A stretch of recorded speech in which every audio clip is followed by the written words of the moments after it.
And more importantly, I stand here with my colleagues, and I think everyone who's sitting in the chamber, because we filed a resolution that every member signed on to that shows our unwavering support for Israel's defense of its territories and citizens, and to condemn the actions taken by Hamas against Israel. On October 7th, Hamas, an entity designated as a terrorist organization by the United States, launched a vicious and unprovoked attack against Israel, which resulted in the murder of over 1,200 innocent lives, including approximately 253 individuals who were kidnapped, raped, and held hostage. Countless lives are forever changed as a result of this heinous act. It's beyond the borders of the Israeli state. Israel has worked tirelessly to defend its citizens, return hostages to their families, and secure and protect its sovereign territory against Hamas and other terrorist organizations. Israel and the United States, and particularly South Carolina, have a strong history of support for one another. Beginning in 1948, when the United States was the first country to recognize Israeli statehood, and these countries' ties continue today. South Carolina's strong history of alliance with the Jewish community began in the 1700s with the relationship with KKBE. South Carolina has stood in solidarity with Israel since October 7th and will continue to stand with Israel as it fights against those who initiated merciless attacks against the sovereign nation. And I'd like to point out that it has been 151 days. Yesterday was the 150th day since the hostages were taken.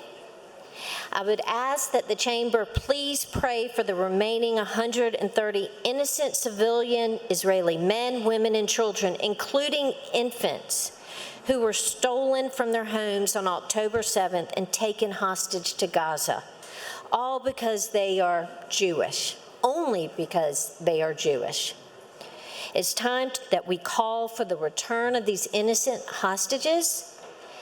And with that, I know that Representative, and I appreciate your indulgence in letting me have a point of personal privilege, because this is very important to me and to the people in the gallery and so many others. Representative John McCravey was a co-sponsor with me on this resolution, in addition to everyone who's on the resolution. And he wanted to be able to say some things, and I think he was going to invite members of the Family Caucus up also to stand with him. So with that, I will, if it's okay with the Speaker, I'll turn it over to Representative McCravey. Ms. McCravey is recognized.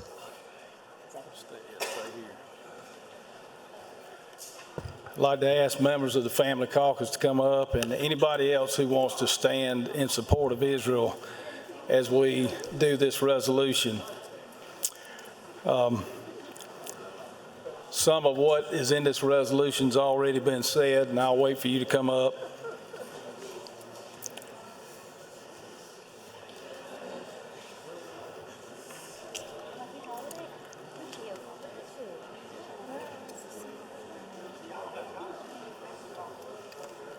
We do. Come on up. It's the BICOC. Come on up, brother. It's the Uniparty. All right, well. Mr. McCravey is recognized. Thank you, Mr. Speaker.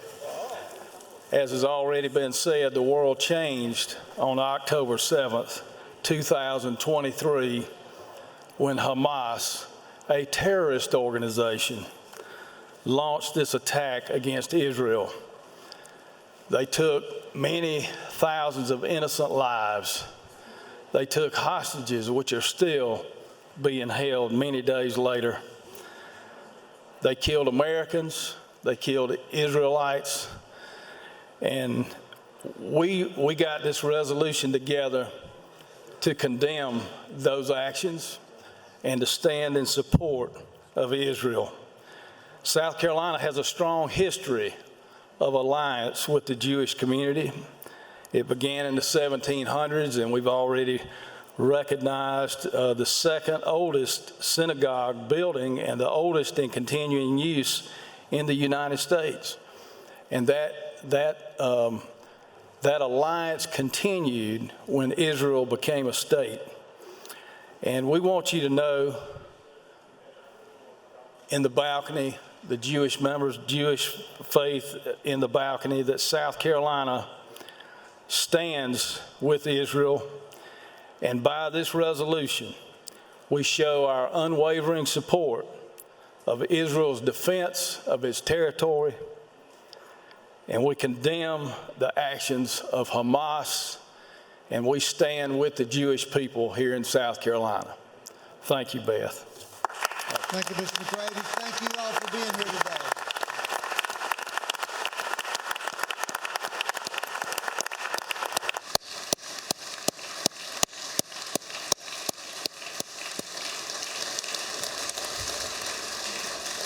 Are there any further introductions?